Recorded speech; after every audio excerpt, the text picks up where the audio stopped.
Alright guys, what's up? Austin here. Just want to say I'm really excited for my lift today. Got some new gear, new Gymshark shirts, a little bagged up unfortunately. I think from being in the travel to my house, got a little scrunched up. But pretty excited because I got some new tools that I can use when I'm working out. It's this company called Rise.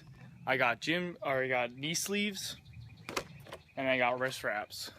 So what this is going to do is it's really going to supplement my lifts, my bench, squat, and deadlift, building up my strength in those 3 core lifts.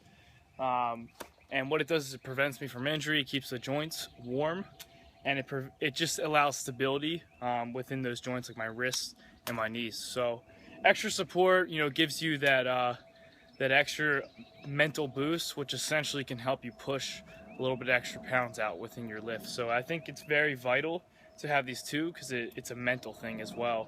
So I'll let you know how it goes today. See what my lifts get up to for today. Hey guys, like I said, I'm super excited because I got a whole new routine I wanted to show you. So in this routine, I always warm up, like I said, with a dynamic warm up. As you can see, I'm doing external rotation of my shoulders with a rubber band or a resistance band. So I'm warming up my shoulders and my rotator cuff in this movement. Fairly heavy resistance band. You don't have to use anything too serious. So I'm just warming up my shoulders right here. So as I get them nice and warm, I then proceed on to my legs. So I work my lower body after that. So as you can see, I'm doing a slight little stretch, stretching out my glute and my hamstring right here. Keep my head neutral, holding this for about 10 seconds. After I get that, I then proceed to the next leg. So I stretch out the next leg. Same thing, just keeping it nice and tight. So this is going to help with my squat right here. So after I do that, then I go into what's called a knee oscillation, and I oscillate the knee, but my torso is straight. So I keep my torso straight, looking forward, and I'm oscillating my knee. I'm doing my left leg first. I then, after doing that for about 30 seconds, I switch and I do a knee oscillation with my torso rotated outward. I then switch to my torso rotated inward with the knee oscillation. So I do each side for about roughly 30 seconds. After I do one leg, I switch to the next leg. So I want to oscillate everything fully for about 30 seconds, getting a nice, fluent feel to the movement. And what this is going to do when you do the oscillation, you'll notice if you try this at home or you try this in your gym, your squat's going to feel so much better, and your knees are going to be forced outward, so it's going to allow more torque in your lift. So after I do that, I then go to stretch out my glutes. So I stretch out the piriformis as well, that tight little muscle that it tends to get tight when you sit down for too long. So that will help in my deadlift. So now we move into the workout. I start out with the set, and again guys, I don't know if I said, this is called DUP training.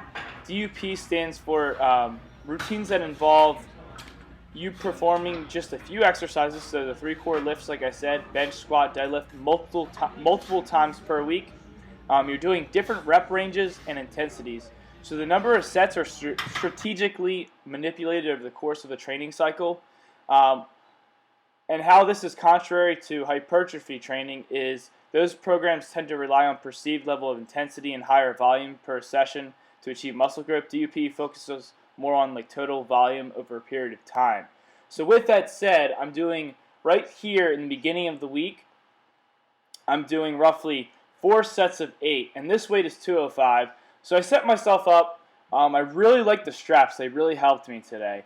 But as you can see, this is really critical with bench. You should really focus on keeping your elbows in and doing a closer grip. This will allow you to force more power out of your load. It doesn't put a ton of stress on your front delts. You also see my back is arched, and I'm squeezing my shoulder blades together. So that's going to allow me to really focus on my chest doing the movement versus my front delts.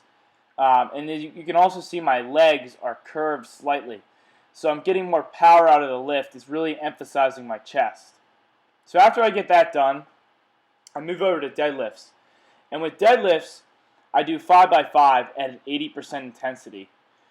So this 80% intensity, I was doing, I believe, 365 is what it came to. because my max for deadlift right now is 455, I believe. And as you can see, this is a sumo deadlift, so it's a variation opposed to the conventional deadlift where you're traditionally have your feet closer together, and it's more you're at a more vulnerable state, believe it or not, with the traditional deadlift. That's why I do the sumo. My lower back tends to be a little bit tight, and I know with this program I'll be working my lower back a lot, just from squats as well. So the biggest key with this is focusing on form, allowing your legs to do all the work. It should not be your back. Your back should act as a secondary mover, and your arms should act, or your hands essentially should act as hooks. They should not be pulling the weight. Your legs should be pushing the weight off the ground. So almost think of it as like a reverse squat in a way. That's how you have to perceive deadlifts. So it's almost like you're squatting from the bottom. So the biggest thing is to keep your head forward too with deadlifts and keep your chest up. You want to keep that chest up because that's going to allow you to keep your back straight. I also use the belt in this because just for extra support in my lower back. I don't like to not use a belt when I do heavy deadlifts. And those knee wraps actually really help too, even with deadlifts. They help support your knees. So after that, I actually had my buddy Alex try in. He went for, I believe, 225. 275. And this was Alex's first day ever deadlifting, believe it or not. And I think he did absolutely awesome. I was really proud of him. Maybe a few things to work on mechanically, but overall he did a great job. So then Alex and I move on to squats right after that. And this was 6 sets of 3 at a, believe, 70% intensity. So just to recap again, the bench was 4 sets of 8 at 70%. The squat was 5 sets of 5 at 80%, and the deadlift was 5 sets of 5 at 80%, and the squat was 6 sets of 3 at 70%. So I believe I was doing 285 here at 70%. So the biggest thing with squat is act like you're sitting down in a chair. That's the biggest thing. You want to keep your chest up, head neutral, almost like you're sitting down. You want your knees to flare out, like I did with the oscillation. That really helped my knees flare out. These pads really helped keep my knees nice and firm, nice and soft. And overall, I felt like I had a good squat day even after doing deadlifts.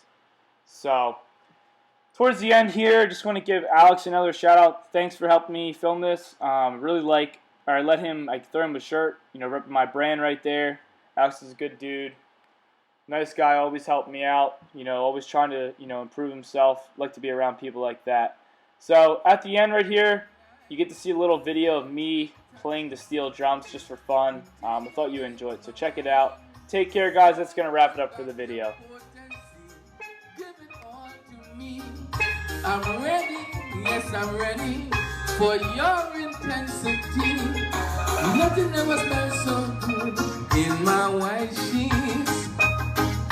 Nothing ever looks so good in my white sheets. Some say you're bad, but you look so good in my white sheets. The heights that you take me to in my white sheets, yeah.